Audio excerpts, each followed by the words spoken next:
పొదలకూరు మండలం తాటిపత్రి సమీపంలోని రుస్తాం మైన్లో భారీగా బయటపడ్డ జెలటిన్ స్టిక్ బ్లాస్టింగ్ సామాగ్రి. ఓ గదిలో భద్రపరిచిన జెలటిన్ స్టిక్ బ్లాస్టింగ్ సామాగ్రిని పరిశీలించిన మాజీ మంత్రి సోమిరెడ్డి, గూడూరు మాజీ ఎమ్మెల్యే పాసం సునీల్ కుమార్, టీడీపీ నాయకులు. అసలెవరు ఇచ్చినా ఈ అనుమతులు అవి పేలితే ఏమైపోవాలి? దగ్గరలో గిరిజన కుటుంబాలు ఉన్నాయి. గిరిజనులే మా ముందు తమ గోడును వెళ్లబోసుకున్నారు. పట్టపగలే బ్లాస్టింగ్ చేస్తున్నారని, ఇళ్లన్నీ కదిలిపోతున్నాయని, ప్రతిక్షణం భయాందోళనకు గురవుతున్నామని చెప్పారు. అసలు డిపార్ట్మెంట్ ఏం చేస్తుంది? ఇంత దారుణమా? ప్రాణాలు పోతే కానీ పట్టించుకోరా? ఇప్పటికైనా అధికారులు స్పందించి జెలటిన్ స్టిక్స్ బ్లాస్టింగ్ సామాగ్రిని స్వాధీనం చేసుకోవాలి. రాష్ట్ర వ్యవసాయ శాఖ మంత్రి కాకాని గోవర్ధన్ రెడ్డి కనుసన్నల్లో జరిగే భారీ దోపిడీ ఇది. డిపార్ట్మెంట్ తరఫున కుక్క కూడా రాలే. అది ఇంకెందుకంటే ఏం చేయాలా? అవి బ్లాస్ట్ చేస్తే ఒక 1/2 కిలోమీటర్ మనిషి కూడా బతకడని కూడా నేను మనవి చేస్తా ఉన్నా.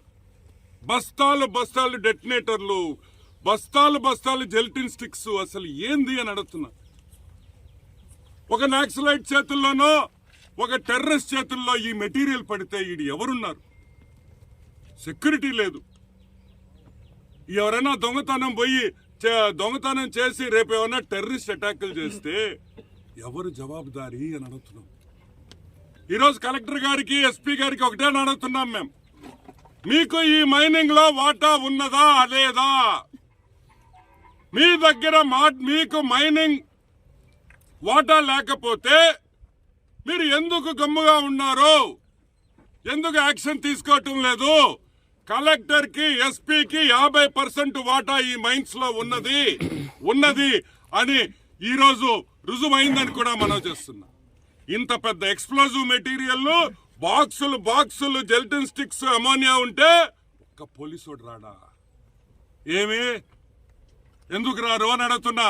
ఎందుకంటే ఈ ఎస్పీకి, ఈ పోలీస్ డిపార్ట్మెంట్ కి అందరికీ ఈ మైనింగ్ లో సంబంధాలు ఉన్నాయి కాబట్టి, వాళ్ళకి అందరికీ వాటాలు పోతున్నాయి కాబట్టి అడ్డివో రాడు, ఎంఆర్ఓ రాడు, సిఐ రాడు. ఎంత పర్సంటేజ్ ఎవరెవరు ఎంత తీసుకుంటున్నారో కూడా చెప్పాలి. జగన్మోహన్ రెడ్డి వాటా ఎంత? కాకాని గోవర్ధన్ రెడ్డి వాటా ఎంత? కలెక్టర్ గారి వాటా ఎంత? ఎస్పీ గారి వాటా ఎంత?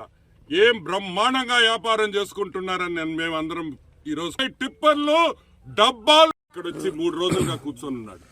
ఏం చంద్రమోహన్ రెడ్డికి రోజుకు 1 కోటి రూపాయలు ఇస్తే ఇంట్లో కూర్చుంటే హ్యాపీగా ఏసీ వేసుకొని సాయంకాలం సంచి వస్తుంది. అది ముఖ్యమా, ప్రజలు ముఖ్యమా అని మీరు అందరూ గమనించాలని కూడా నేను మనవి చేస్తున్నా.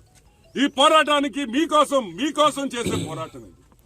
మీరు మద్దతుగా నిలబడాలి. ఎందుకంటే ఆయనకి నష్టం. ఈ పోరాటం వల్ల చంద్రమోహన్ రెడ్డి గారికి నష్టం.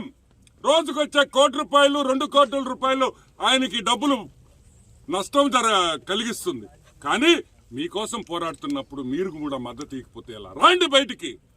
మీకోసం పోరాడినప్పుడు మీరు రాకపోతే ఇంక ఎవరి కోసం మేము చేస్తున్నట్టు ఈ పోరాటం?